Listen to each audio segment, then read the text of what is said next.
Bonjour et bienvenue à Crémieux, petite cité médiévale du Dauphiné, située à une trentaine de kilomètres à l'est de Lyon. Je suis particulièrement heureuse de vous accueillir aujourd'hui devant notre château pour vous faire découvrir le circuit historique de la ville. Vous allez être étonnés par la richesse et la diversité du patrimoine de Crémieux. En effet, la ville présente trois aspects bien distincts. Religieux avec ses couvents, militaire avec ses remparts et bien sûr commercial avec son imposante halle. Les gens ici ont l'habitude de dire que les pierres ont une âme. C'est vrai que la ville a un caractère bien prononcé. Nous allons commencer notre visite par un lieu d'une grande tranquillité, le cloître des Augustins. On y va ?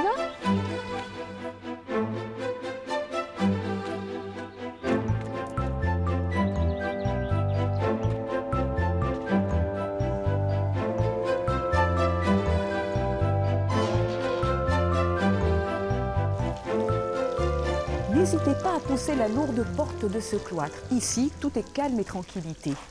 Les moines de Saint-Augustin installèrent leur couvent à Crémieux au XIVe siècle. Ils l'adossèrent aux remparts. Les moines eurent pour la population une importance capitale, car ils s'occupèrent bien sûr de leur spiritualité. Et pour la ville, car ils modifièrent le paysage urbain avec la construction de ce magnifique couvent. Dans ce cloître, vous pouvez apercevoir le clocher de l'église qui a été construit sur une ancienne tour de guet. L'église vient tout juste d'être restaurée et de magnifiques peintures datant du XIVe au XVIe siècle ont été découvertes et mises en valeur dernièrement. Alors, religieux les Crémolans ? Peut-être, mais surtout commerçants et travailleurs.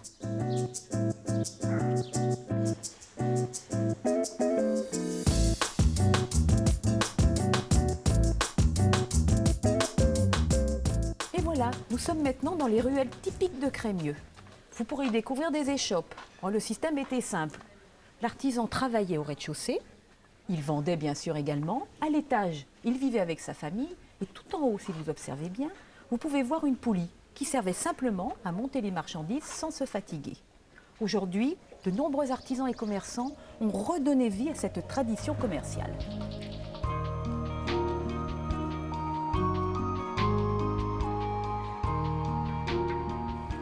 Et nous voici devant la halle de Crémieux, monument phare de la ville. Édifiée au XVe siècle, figurez-vous que depuis cette période, elle n'a changé ni d'aspect ni de fonction. Crémieux a eu la chance de conserver l'une des plus belles et des plus grandes halles de France.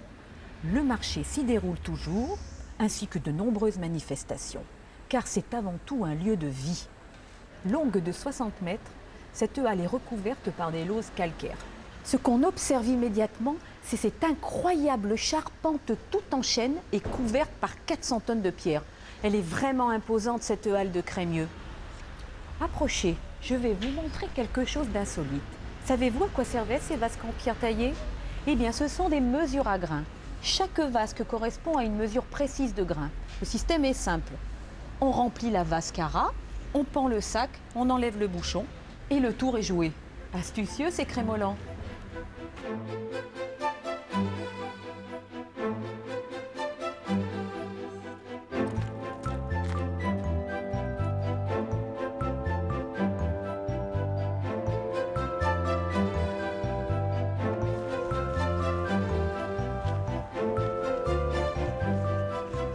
Voilà, nous avons donc pris un petit peu de hauteur. Derrière nous, la ville de Crémieux, avec son château où nous nous trouvions tout à l'heure. Nous sommes maintenant sur la colline Saint-Hippolyte.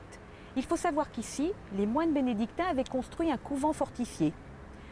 Les remparts à cette époque faisaient plus de 3 km. En effet, Crémieux était une ville frontière entre le royaume de France et le royaume de Savoie. Cette ancienne cité fortifiée est aujourd'hui la porte d'entrée du plateau de l'île Crémieux. Nous sommes au carrefour de nombreuses randonnées. Ces sentiers vous permettront de découvrir une nature préservée, propice à la balade. Voilà, notre petit tour s'achève ici. J'espère que cette promenade vous aura donné envie de venir découvrir par vous-même la jolie cité de Crémieux. Pour cela, n'hésitez pas à consulter l'office de tourisme ou bien à aller surfer sur le site internet de la ville. À bientôt à Crémieux.